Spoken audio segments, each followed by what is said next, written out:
সুন্দরবনের পূর্বে কোন নদী অবস্থিত? বলেশ্বর। কোন নদীর অপর নাম কীর্তিনাশা? পদ্মা। কোন জেলা নদীর তীরে অবস্থিত নয়? নোয়াখালী। শীতলক্ষ্যা নদীর উৎপত্তি হয়েছে কোথায়? ব্রহ্মপুত্র থেকে।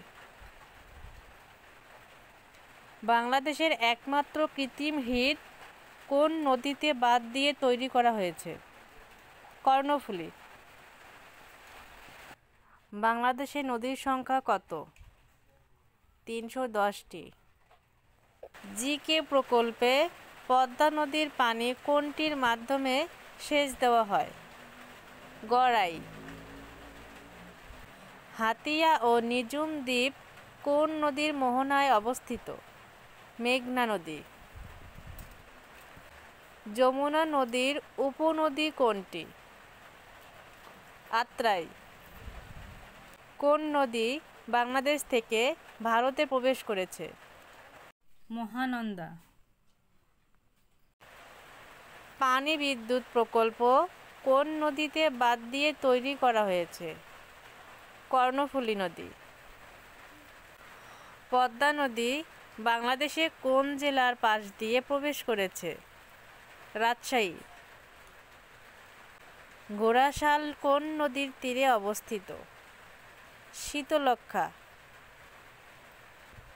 তিব্বতের মানসরোবর হ্রদ থেকে উৎপন্ন হয়েছে কোন নদী? ব্রহ্মপুত্র। যমুনা নদীর তীরবর্তী শহর কোনটি? সিরাজগঞ্জ। সুন্দরবনের পশ্চিমে কোন নদী অবস্থিত? রায়মঙ্গল। বাংলাদেশের প্রশস্ততম নদী কোনটি? মেঘনা। যমুনা নদীর পূর্ব নাম কি? জোনাই। কোন নদীর ভারতীয় অংশের নাম বরাক নদী? মেঘনা। পদ্মা নদীর ভারতীয় অংশের নাম কি? গঙ্গা। মংলা বন্দর কোন নদীর তীরে অবস্থিত?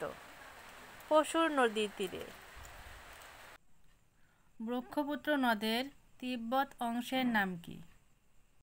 শানপো। উৎসস্থল হিসাবে আন্তর্জাতিক নদীর কয়টি উৎসস্থল মায়ানমারে? 3টি। বাংলাদেশের খরস্রোতা নদীর নাম কি? কর্ণফুলী।